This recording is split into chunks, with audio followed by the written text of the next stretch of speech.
وہ پردہ چاک کریں گے جو یہ صوبائی حکومت دوغلی پالیسیاں کر رہی ہے. ورکر کو بھی مطمئن کرتے ہیں اور رات کی تاریکی میں ان لوگوں سے بھی ملتے ہیں جن کے خلاف تقریریں کرتے ہیں. عجیب ان کی سیاست ہے. یہ یزید سے بھی مراسم رکھنا چاہتے ہیں اور یہ حسین کو بھی سلام کرنا چاہتے ہیں. میڈم اسپیکر, آپ مجھے بتائیں وہ جماعت آج امن پہ بھاشن دے رہی ہے جس نے اس ملک میں انہی جرنیلوں کو سیاست میں داخل کیا. پاکستان پیپلز پارٹی اور اس کی اتحادی جماعتوں نے 18ویں ترمیم دے کے 7th NFC ایوارڈ دے کے جنرل پرویز مشرف کو ہم نے گارڈ آف آنر دے کے اس سیاست سے رخصت کیا تھا. اور اس ملک میں جو فالٹ لائنز تھی اس کو ختم کر کے سیاستدانوں کے ہاتھ میں باغ دوڑ دے کے اس ملک کی فالٹ لائنز کو ہم نے ختم کیا 18ویں ترمیم کی صورت میں, جس میں تمام پارلیمان یک زبان ہوئی. آپ تو وہ جماعت ہیں جو جنرل پاشا کی گود میں بیٹھے تھے. 2016 میں آپ نے 126 دن کا دھرنا دیا ان جرنیلوں کے کہنے پہ جب چائنا کا پریزیڈنٹ شی جی پنگ یہاں پہ آنا چاہتا تھا. آج آپ ہمیں بھاشن دے رہے ہیں امن پہ. وہ جماعت جو 14 اگست کو جرنیلوں کے سیاسی جرنیلوں کے ہاتھوں میں پیدا ہوئی تھی آج ہمیں بھاشن دے رہے ہیں. یہ لوگ کون لائے؟ اور یہ کہانی جنرل پاشا پہ ختم نہیں ہوتی. کدھر گیا آپ کا فیض یاب جنرل فیض؟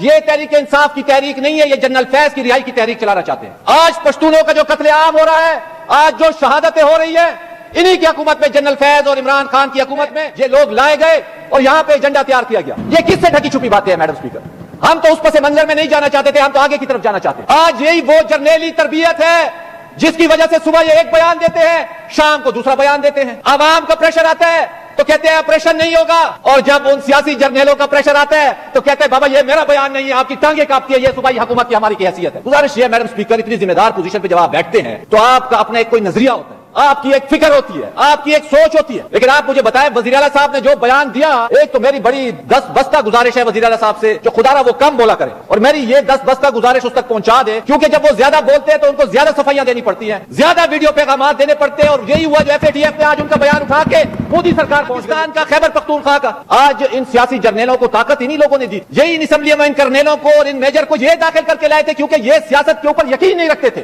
یہ گفت و شنید پہ بات نہیں کرتے تھے. آج وہ اسپیس ہمیں بھگتنی پڑ رہی ہے. ابھی جو آپ نے بویا وہ تو آپ کو کاٹنا پڑے گا. ہم نے تو نہیں کہا تھا جو 126 دن کا دھرنا آپ جرنیلوں کو کہنے پہ دیں. ہم نے تو نہیں کہا تھا 9 مئی پہ آپ جناح ہاؤس کے اوپر چڑھائی کریں, خیبر پختونخوا کے پشاور کے ریڈیو اسٹیشن کو جلائیں. ہم نے تو نہیں کہا تھا آپ والی کے ایئر بیس کو جلائیں. ہم نے تو نہیں کہا تھا 26 نومبر کو آپ کے وزیر اعلیٰ صوبائی حکومت نے کہا تھا الجہاد کا نعرہ ہے, کفن پہن کے جائیں گے, مارو گے تو مر جائیں گے. کدھر گئے آپ لوگ؟ اور 26 نومبر پہ پھر لوگوں کو چھوڑ کے وزیر اعلیٰ صاحب چھپ کے نکل آئے. کدھر گئے وہ کفن, کدھر گئے وہ مارنا؟ جناب اسپیکر, یہ لوگ کنفیوز ہیں, ان کی ترجیحات میں امن نہیں ہے, ان کی ٹانگیں کانپتی ہیں جب یہ ان سیاسی جرنیلوں کے آگے جاتے ہیں. یہ پہلے کابینہ جب بنی تھی کور کمانڈر ہاؤس گئے تھے وہاں پہ مبارکباد دینے پوری وزیر اعلیٰ کے ساتھ. کون گیا تھا؟ آج ہمیں بھاشن دیتے ہیں, آج ہمیں بھاشن دیتے ہیں. آپ کو سننا پڑے گا, یہ سیاسی جرنیل آپ کی پیداوار ہے جو آج آپ بھگت رہے ہو جائے گا, آرام سے ہو جائے گا, ان سے برداشت نہیں ہوگا.